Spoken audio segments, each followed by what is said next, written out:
So the text you heard in the video prior, that was the 6th and 7th of March. Let's see if it matches what she was doing just 3 to 4 days prior to those text messages. Just listen. I'm so glad you're doing this live. I have questions. So you are in the mental health field, right? Yes, I am. Okay. So how does one, I guess, handle, how do I put this? In this type of behavior from others being a survivor as well. How does one handle, I'll just use an example.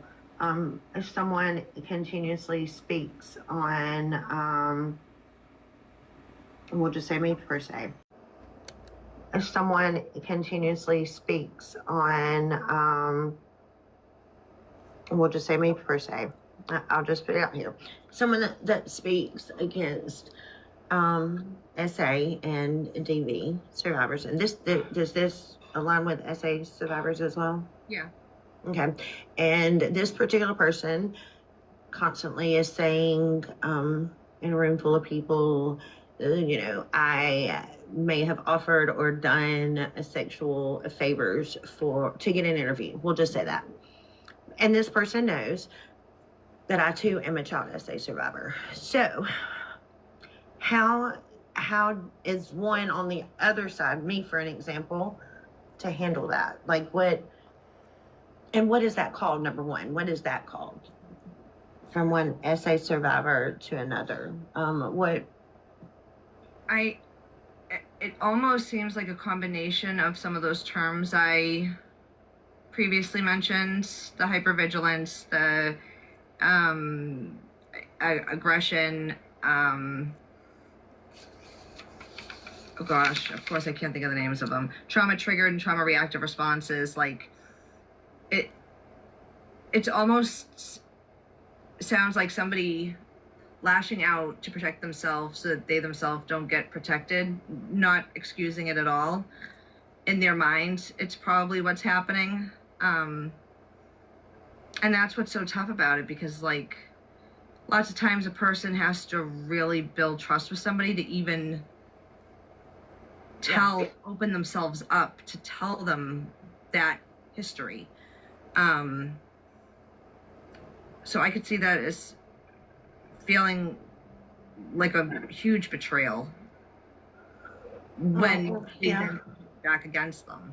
I think that, in my situation, that was one of the only, and opening up to someone that you don't even know that you've met on the internet, that right there alone, I should know better.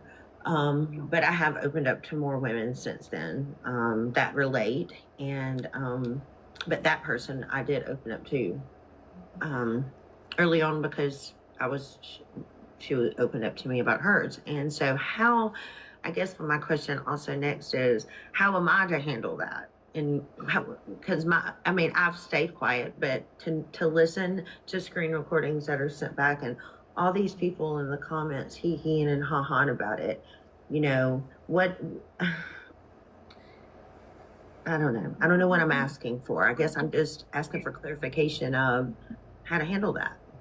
The only thing I would think of as a response to that is to let it be known, like, hey, I am telling you that I am a survivor of something horrible happening in the past, and now your behavior is re-victimizing me. Be known, like, hey, I am telling you that I am a survivor of something horrible happening in the past, and now your behavior is re-victimizing me. And it is okay to set boundaries, block people if you have to, mute them, not engage with them, and those boundaries have already been met. Yeah, sometimes people are just dicks because they can be, quite frankly. So, me reading a message that you wrote in a group chat, but you can mention my essay on that live.